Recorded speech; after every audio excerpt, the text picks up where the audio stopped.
Hey guys, it's Mary Rose. It's Wednesday. We get to spend a little quality time together. I love it. One of my favorite hours of the week. For those of you who are new here, I'm Mary Rose Wood. I am an author, and I'm also the founder of Path of the Storyteller, which is my own program that trains writers through online courses and mentorship to have the tools of story structure and writing craft that they need to be the writers they dream of being. So it is a wonderful program, and maybe some of you would like to learn more about it. If so, please get on my mailing list at pathofthestoryteller.com. And speaking of things that end in .com, if you're here watching on Facebook, you can find the link streamyard.com/Facebook just above where this video is showing, and you can click on that and it will allow my streaming platform, StreamYard, to know your name and show me your name so that when you leave a comment or ask a question, I'll know who you are. We love the participation. It's always a great part of these live talks about story structure and writing craft. So welcome everybody who's here. It's great to see you. We have a very important topic today, my friends. I've been a little bit excited thinking about what I wanted to share with you today, because this subject I feel is not talked about quite enough in writing circles. And the subject, of course, is, but what about the reader? What about the reader? We get very, swept up in our navel gazing about where do my ideas come from, and what's my process? Am I a pantser or an outliner? Is this story, something that there's a market for? When am I going to get an agent? Will I ever get published? There's a lot of me, right? But what about the reader? So that's what we're going to talk about today. I would love for you guys to participate and ask questions as ever. But let me get started. And as things occur to you, you just pop them right in the comment box where I can see them. Now, the reader.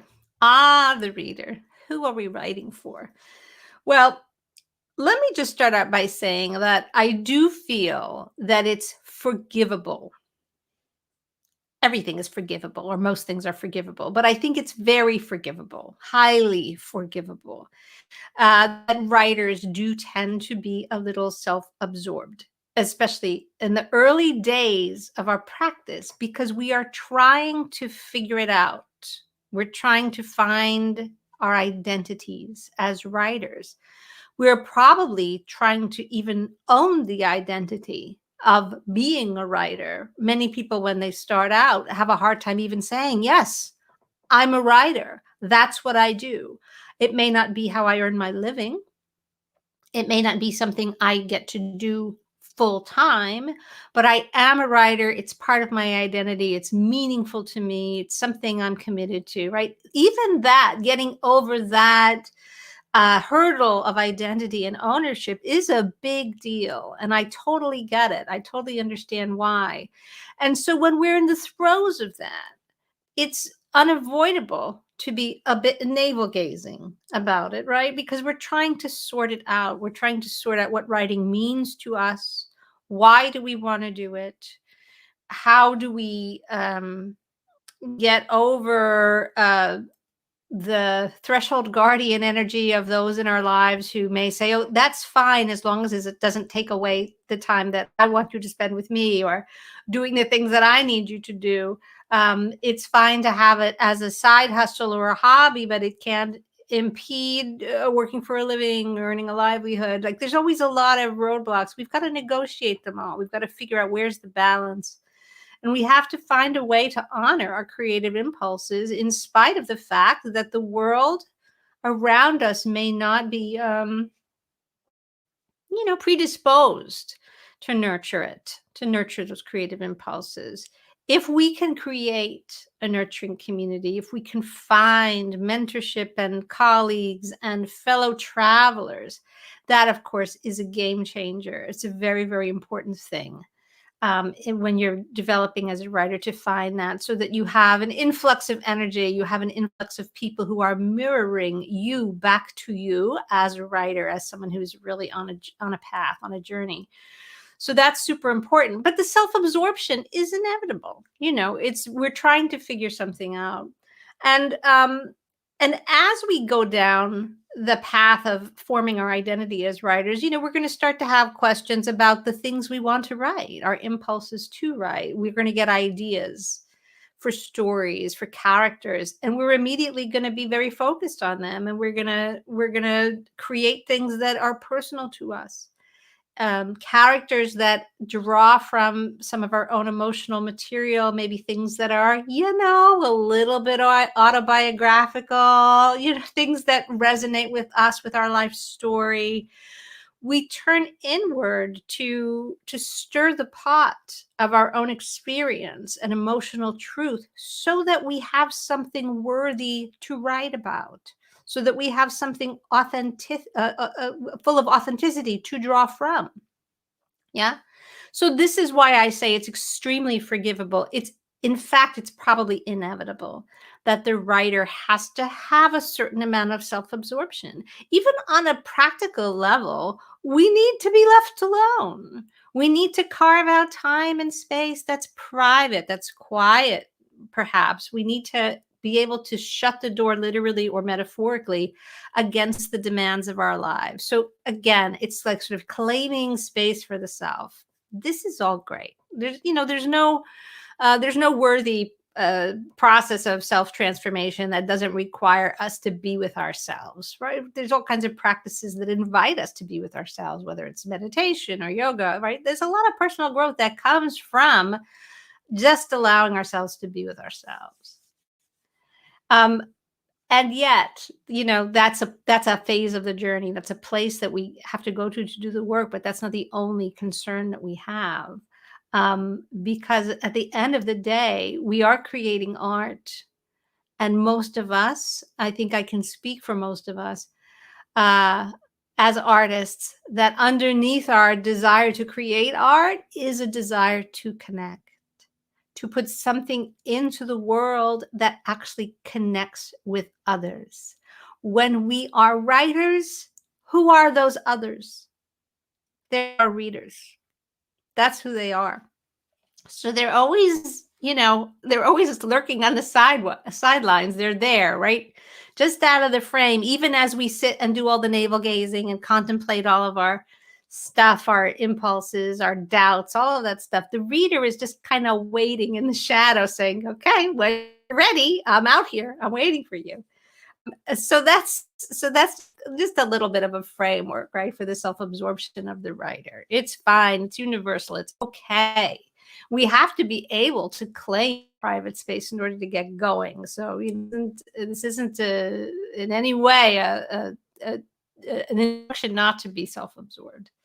The other thing that can come up, of course, is a sense of humility, whether a true humility or a false humility. Sometimes it's hard to tell the difference between those two impulses. But when we are early writers and we have not a lot of confidence, perhaps, that what we're doing is worthy, that we even have the capacity to finish what we start, when we're still developing, we're still learning, we're still trying to sort all this stuff out, it seems arrogant to even imagine readers. It seems a little bit off, right? It seems like, oh, how dare we imagine, that yes, we too are going to be sitting in the bookstore signing copies of our hardcover, and there's going to be a line out the door of fans waiting for our autograph. It's like it's embarrassing almost, right? We feel like the kid who stands in front of the bathroom mirror giving our acceptance speech for the Academy Award. It seems a little bit foolish. It seems a little like an appropriate amount of humility would not let that happen. But listen, I love that kid giving the speech in the mirror. I love that kid. We all need to be that kid. We have to be able to have a vision of our success if we're going to get to it, if we're going to achieve it, right? So this problem. Humility is often described as a virtue, and of course, in many ways it is, but it can be a problem if the humility or if the practice of humility actually becomes a kind of a noble label for just it's utter lack of confidence. We don't dare, we don't feel entitled to imagine readers, and so therefore we don't ever think of them. We're just still inwardly turned, not out of an excess of ego, but out of an excess of insecurity. Right. So this is why we need a friendly reminder, and I hope that that is what I'm here to give you today. We often need this friendly reminder to say, wait a minute, you're forgetting somebody. Who are you forgetting? Who is it? Ah, it's the reader. Because let's face it, my friends, if you in fact, achieve your dream, and I say if, I don't believe in ifs. I think if you set out to do it, you are going to do it. The minute you make the commitment to do it, your success is inevitable.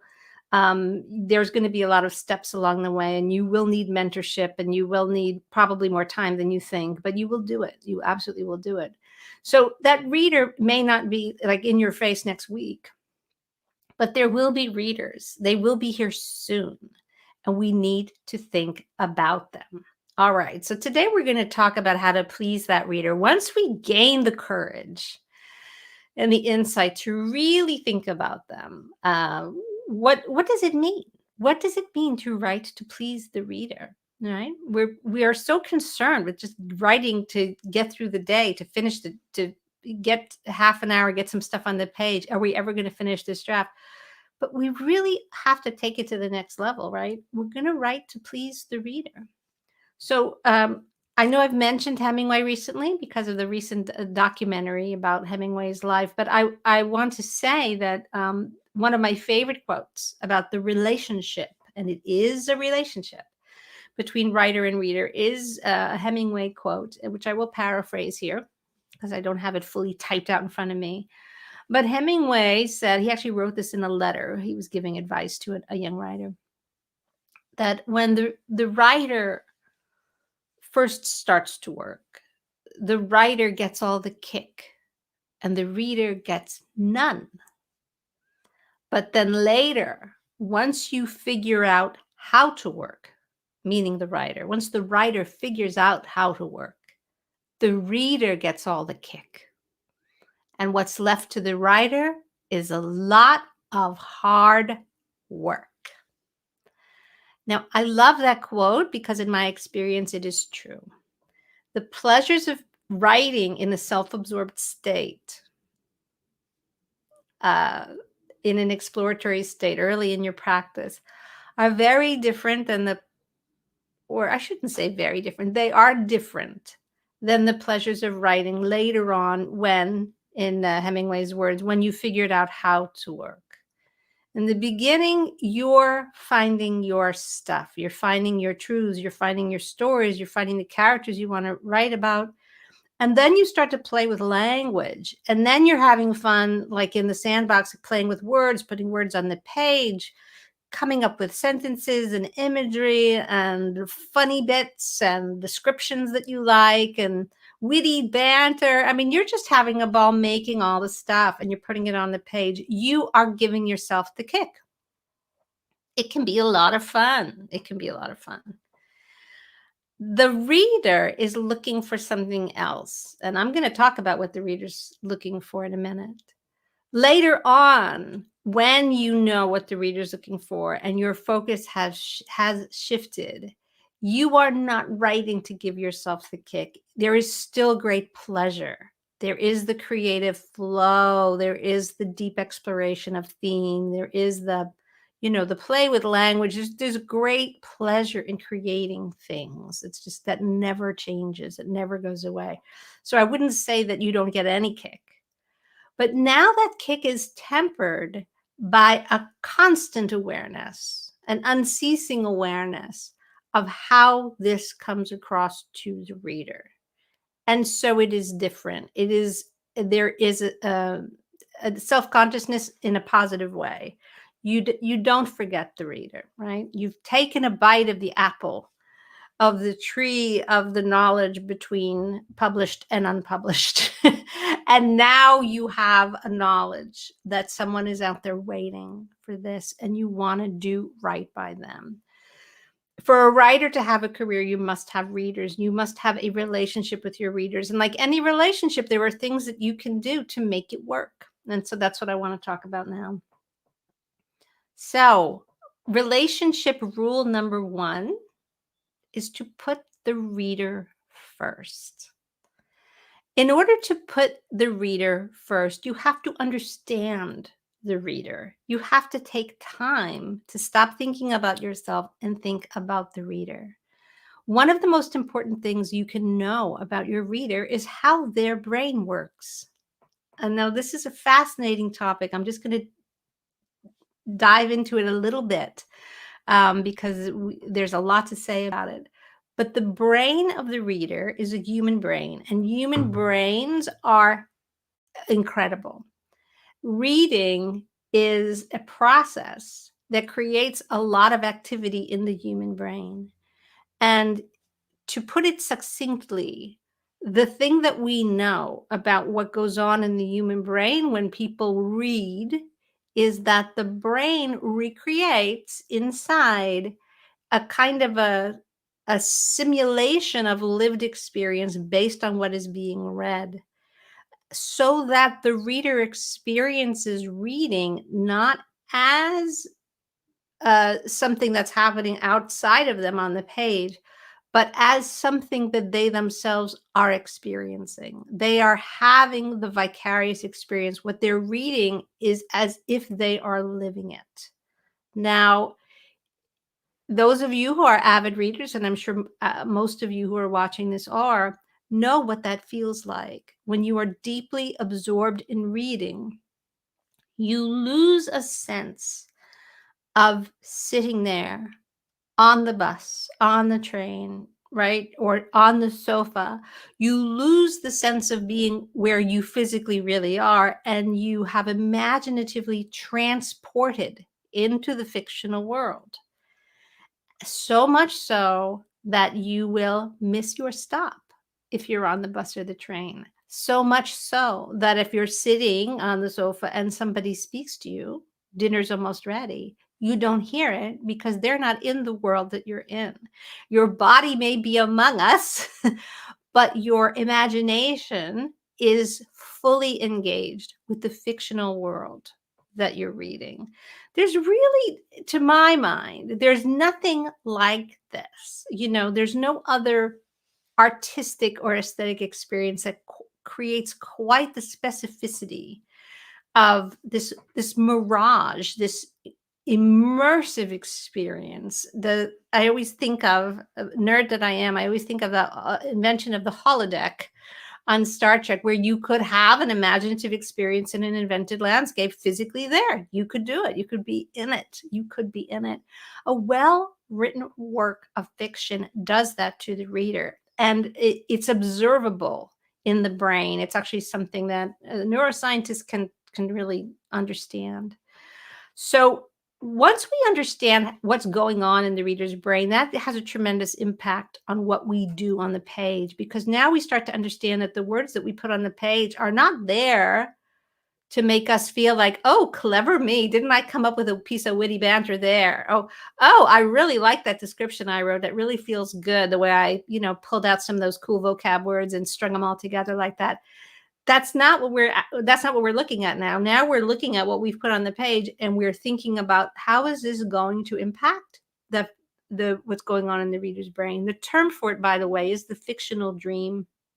And this is a term that was originated by and quite well developed by a writing professor and author himself named John Gardner, who is a kind of author of a few classic books about writing craft. Okay, so this term is the fictional dream, the vivid and continuous dream of fiction.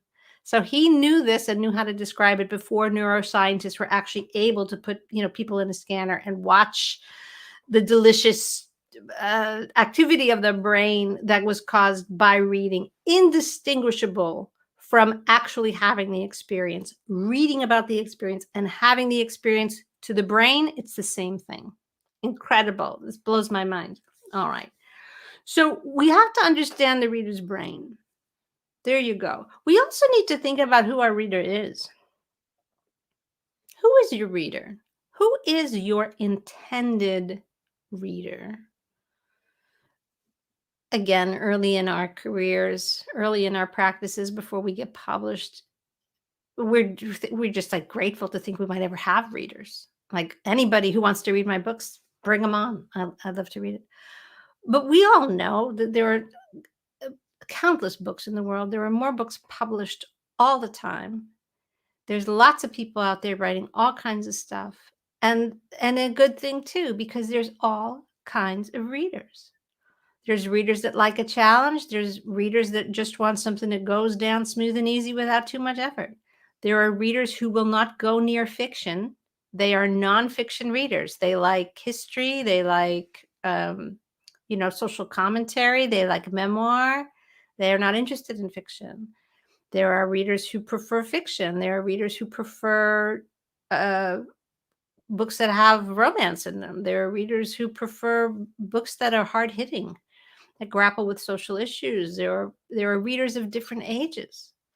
Some of us, speaking of myself here, have made a practice of writing books that can be published as middle grade, which simply means to me that my youngest readers are probably 10 or 11 years old.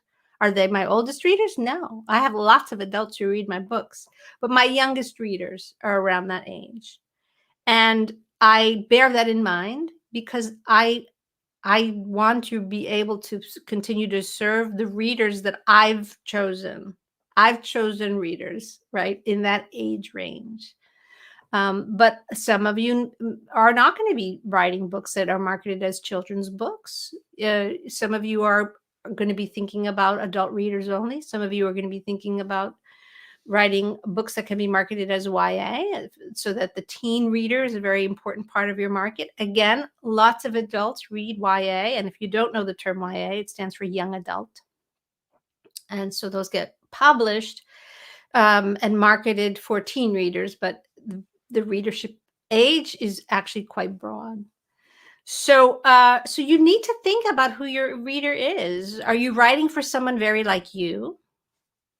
Are you writing for somebody very different than you? How did you decide that, Now, you don't get to control ultimately who your book is sold to. Once your book is out there in the market, anyone can buy it.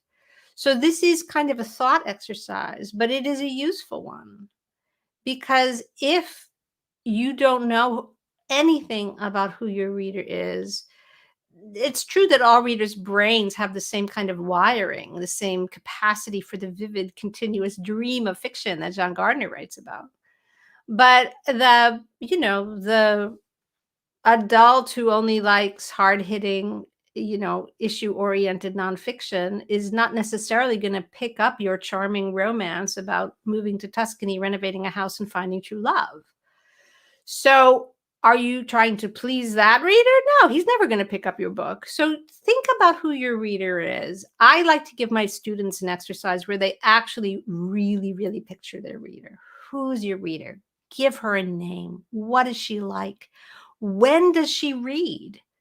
Does she listen to audiobooks as she's commuting to work? Does she tuck up with a book in bed after the kids go to sleep and read for a little bit before she nods off? Is she a sporadic reader who only really gets to do it on vacation? Is she looking for a beach read? Like, who is your reader? Like, what's her name? When does she have time to read? How does she learn about her books?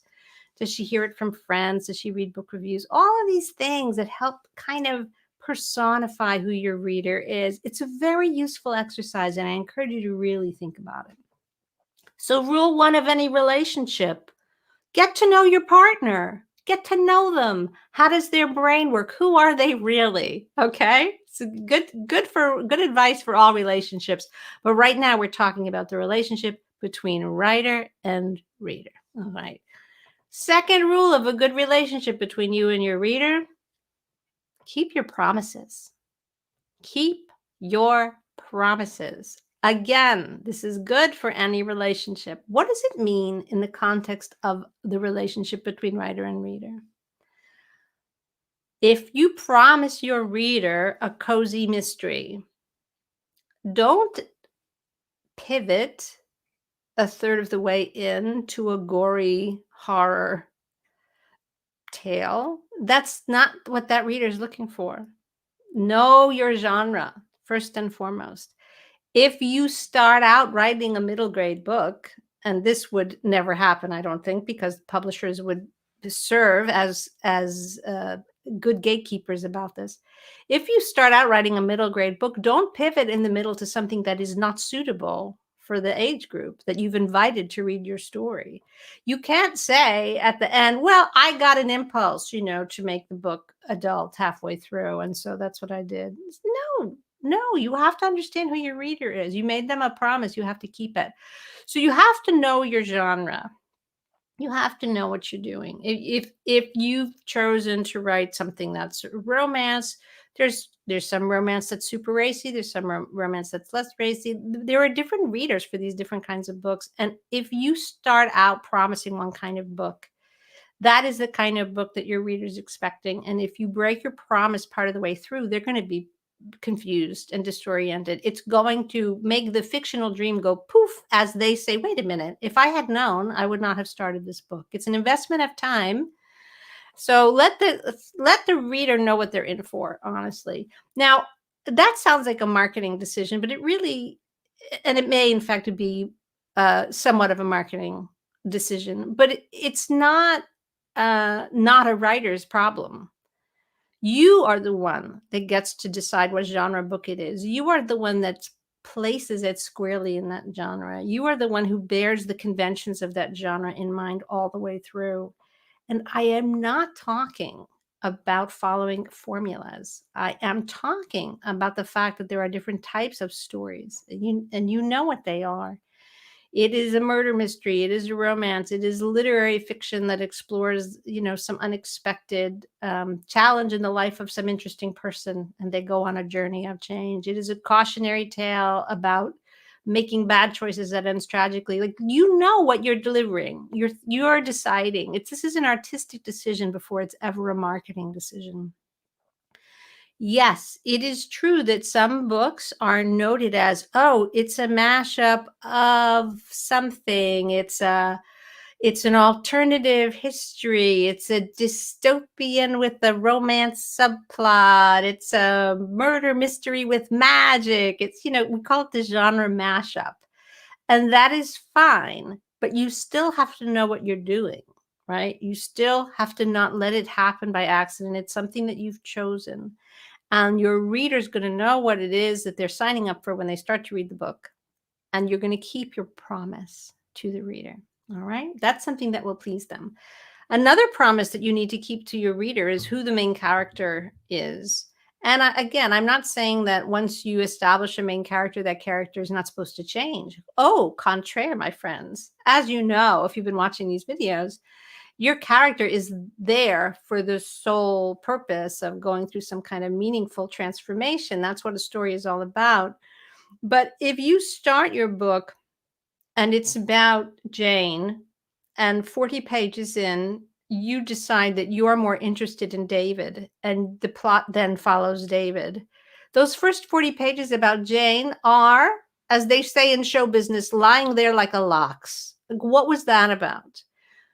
Maybe you changed your mind. Now you want to write a book about David. Okay, cut the first 40 pages about Jane. If you want to write a book about David, write a book about David. But don't break your promise to the reader about whose story this is, because that is one of the things that they are there for. Their fictional dream is activated by having a kind of, as the gamers say, an avatar, a character with whom they can take the ride. They can identify and sort of follow that character's experience through the book. You may have a big epic book with a few principal characters. That's all stuff that can happen when you have experience. But for the most part, you're going to be writing a book that's got a central figure, and you don't want to break your promise to the reader about who that central figure is.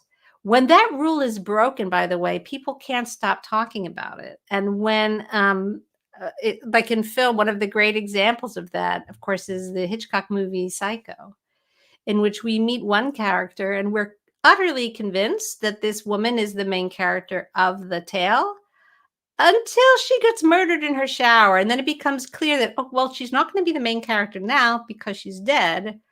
Oh, this tale is going to be about something else. Well, of course, that is a film that is designed to create shock.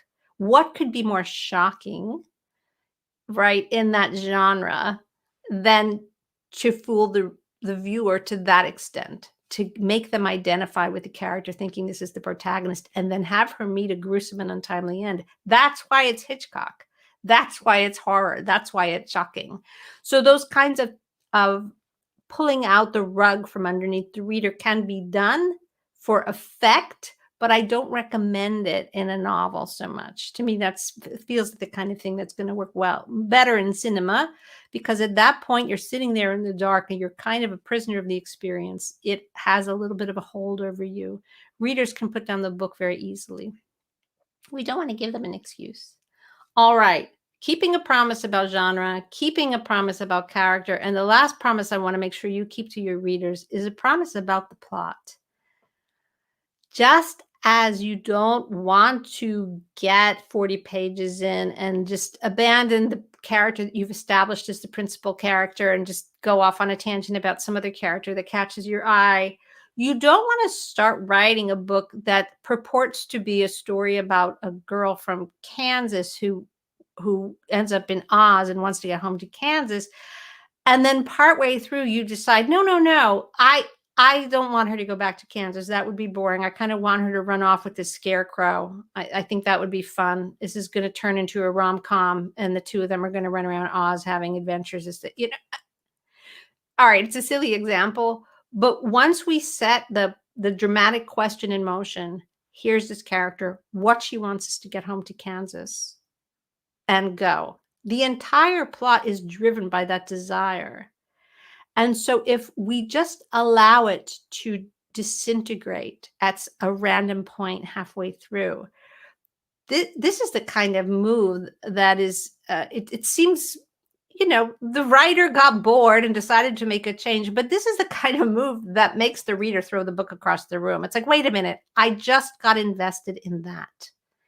I am deeply committed to seeing this girl get home to Kansas. What are you doing to me now? If I wanted to read a love story about a scarecrow, I would have bought right? That's the book they would have chosen. So keep your promise to the reader about what the plot is. All right. So keep your promises. Super important. Here's another way to have a healthy relationship with your reader. Don't hog all the attention. You see, these rules are applicable to all your relationships. What does it mean not to hog all the attention? In the theater, we say, get the playwright off the stage, right? You're the writer. It is your job to recede into the shadows. Once your job is done, the book goes out into the world. It ends up in the reader's experience, and that is fantastic. Am I talking about the very foolish practice that foolish writers do sometimes of arguing with readers and blog posts and answering critics and getting into scuffles about, bad reviews? No. I'm not talking about that at all. I'm talking about what you put on the page. This is going to be a great opportunity. One of my folks that's here live, Terry, I'm going to bring your comment up now. I saw it before, but I was saving it for this moment of my talk. So Terry shares, I get a big charge out of myself while I'm writing my fancy sentences when someone else reads it and tells me my sentences are too fancy. It's an interesting segue from look how great I am to how do I get this reader to realize how great my story is. This is what happens. Thank you, Terry. It is both funny and revealing and self-effacing, which is all great. This is what happens when the writer is still giving the kick to themselves, right? To the point where what they offer the reader is still all about the writer saying, see, look at my great sentences. See, look at my witty banter. See, look at my cool vocabulary words. The writer needs to allow themselves to have drafts that are full of all their invention, that are full of all their beautiful phrases, their extended scenes of dialogue, both hilarious and seductive. Like, you have a ball, give all the kick to yourself in your draft. When you go to revise, you give the reader what they need to have the fictional dream that delivers the compelling story that you promised them, and you leave out the rest. When you revise, you are going to cut out everything that does not serve the reader's fictional dream. And guess what? That means that a lot of your fancy sentences, as Terry says, a lot of your fancy sentences, a lot of your favorite bits, a lot of your extended descriptions don't belong on the page. They're not in service to the reader. What they do is they end up putting the reader in a situation where they don't get to have the fun of experiencing your story as something that happens to themselves. Instead, you give them the somewhat dubious pleasure of sitting there impatiently watching your endless carousel of vacation slides.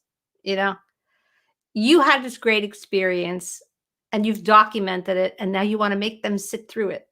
But you're just doing it so they can see what a good time you had, right? You're not offering to take them to Hawaii. You're just going to make them sit there for an hour watching your vacations pictures. It's not polite. This is not a generous way to conduct a relationship. Am I right? So we don't want to hog all the attention to ourselves. We want to get the playwright off the stage. We want to have the discipline in our revision to prune out that which does not serve the reader.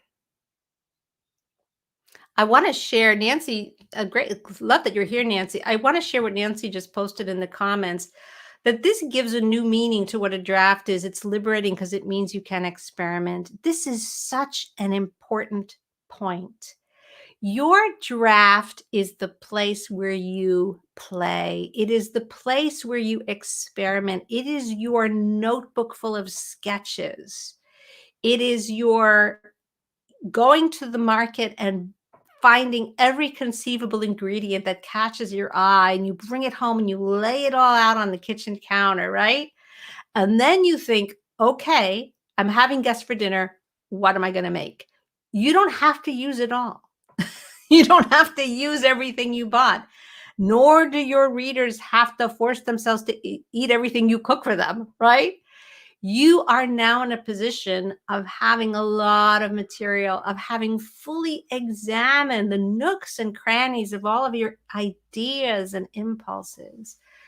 There's another video on this YouTube channel about the difference between pantsing and outlining, and I recommend, if you're sort of curious about that, go out and check that video, because we call pantsing the process that many of us writers use. That is, it feels like improv. It feels like just working without too many restrictions.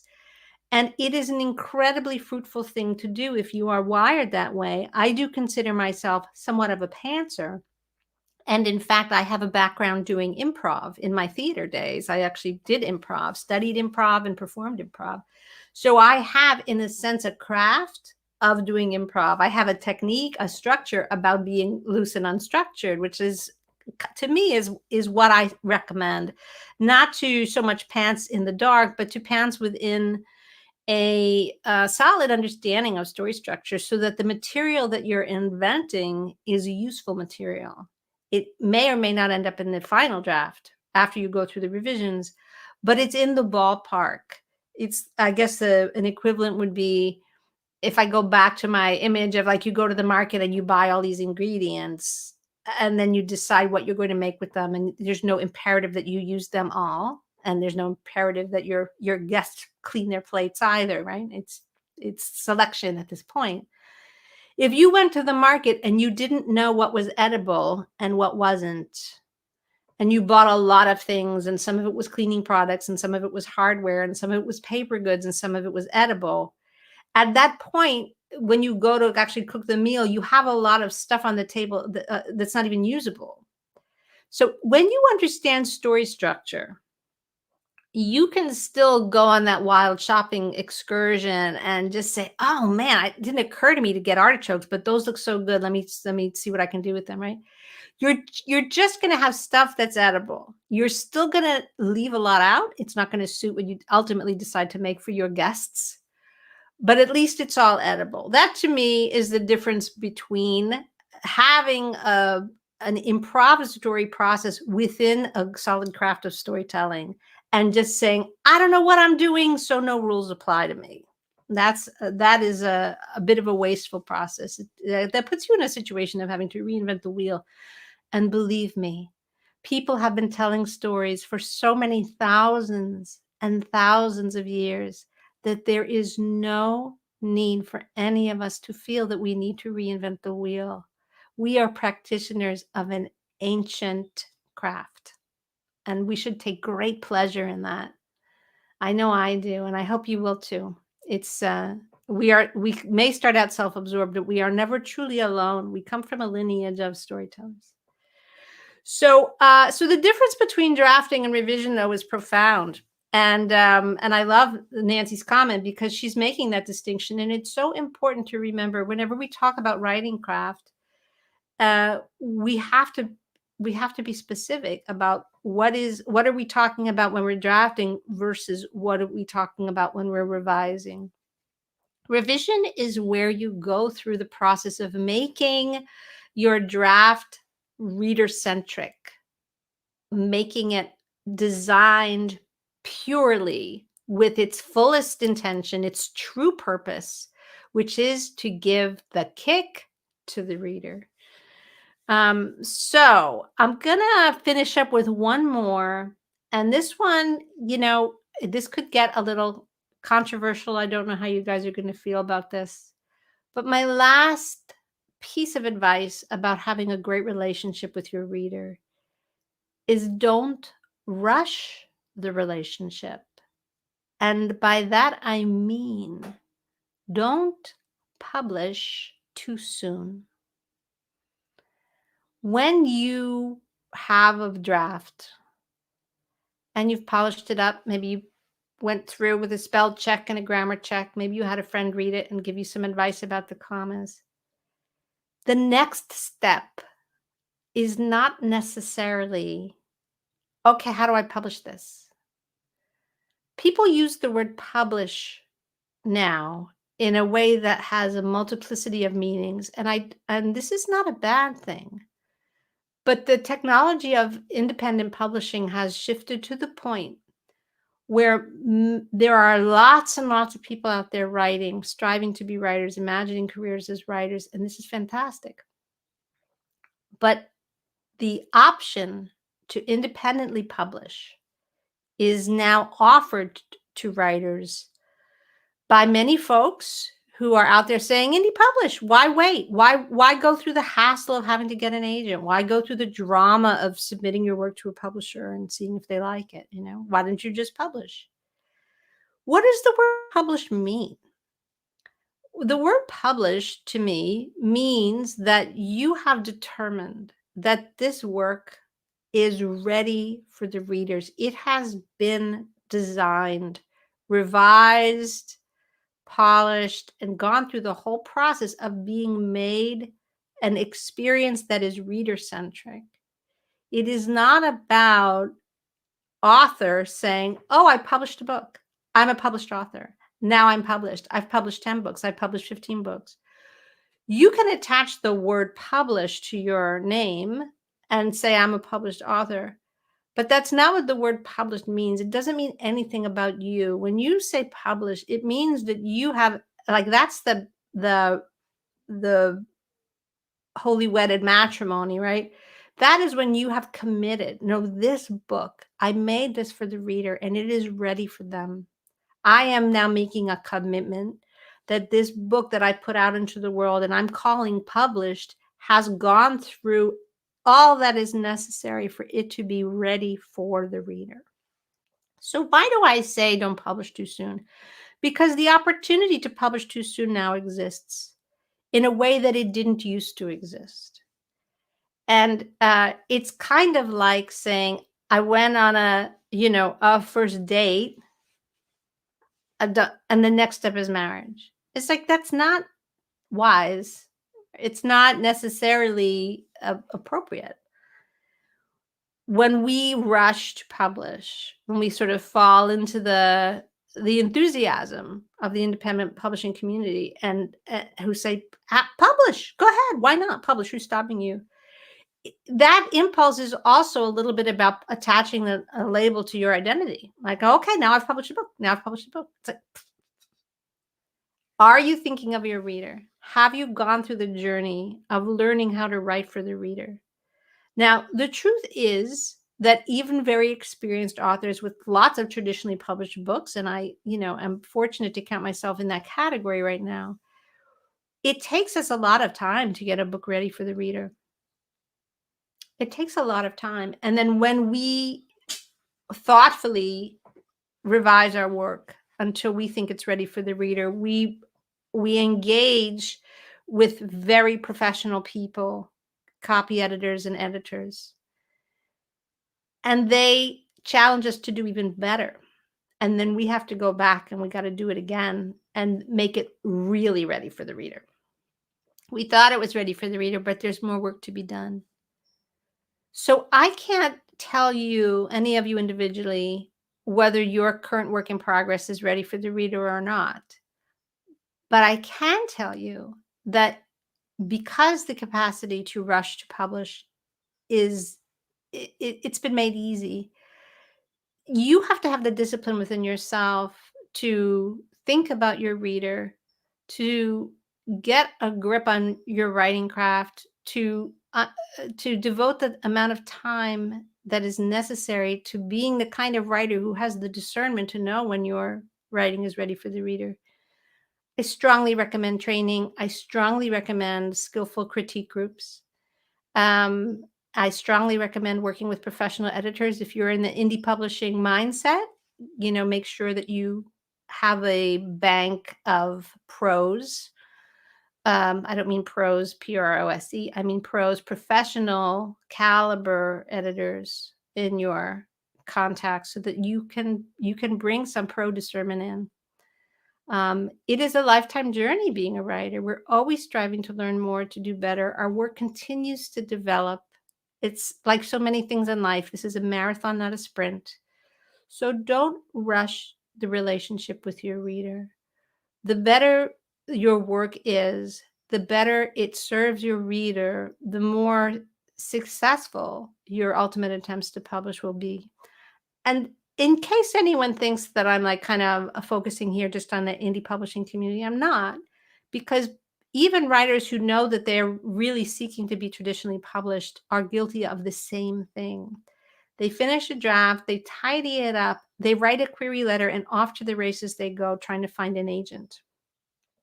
And I cannot tell you the amount of times that a student has come to me to study writing craft, to get some serious mentorship, and they're already kind of exhausted. They're already like, oh, I've been writing for so long. I've been trying to find an agent for so long. I've been querying for so long. I'm just not getting anywhere. And I begin the process of developing writing craft and story structure. And then all of a sudden there's a little bit of oh my goodness, I didn't know what I was doing. I sent all that work, that sort of amateurish work, out into the world. And I was mad that people didn't want it. And now I'm embarrassed because now I know better and I see better. And, listen, it's fine. This is what happens. It's not a black mark against you. No one's holding it against you. If you got excited and you decided to query a very naive, unskilled manuscript. Nobody's gonna You're not in the book of people that we're never gonna talk to anymore. It just is an example of what I mean when I say don't rush the relationship. You may not be ready yet. This particular book may not be ready yet for the relationship with the reader to be fully celebrated out in the world at a beautiful ceremony where everyone can see it, called Pub Day. It may need more work. You may need more feedback, right? It may need more discernment applied to it. There may be more stuff to go. That should not make you feel discouraged. When you have a process, when you have some writing craft, and you know that when you work on something, you're making it better, that's the best feeling in the world, even if it's going to take a while. Where we get discouraged is when we are working on something and we're like, I know that I'm making it different, but I don't know if I'm making it better. That's a bad place to be. And that's a sign that that you need a little bit more mentorship. You need to be, and I'm preaching to the choir, because if anyone who's watching this video is in that mode of absorption, your mind is open, you're ready to learn, and that's fantastic. So more of that, lean into that. That's really what it takes. Writing good fiction is, dare I say, more complicated than most people think. It is a pretty sophisticated art form. It's a complex art form. It is a deeply rewarding art form. It has this unique capacity to get inside the brain of another human being and create that Vulcan mind meld. There I go with my Star Trek images again, and allow us to take the most personal of impulses, this story of our hearts, and literally transmit it into the mind of one of our fellow humans. And I cannot think of a happier experience when you pull that one off. So that is what I have for you guys today, all about writing for the reader. Okay. I have enjoyed this talk very much. I hope it's been a benefit for you. If you're not on my mailing list already, please hop on over to www.pathofthestoryteller.com and join, so you can get my updates of new adventures coming up for the Path of the Storyteller students. They are an amazing bunch, and I adore every one of them. And if you're watching on YouTube and you haven't already subscribed to the channel, please do. I'd love to have you as a subscriber. And if you press the little bell, you will know when some new pearls of wisdom are coming up. Thank you guys for coming live. I love it when you're here and participate and ask questions. It is much appreciated. I'll see you next time.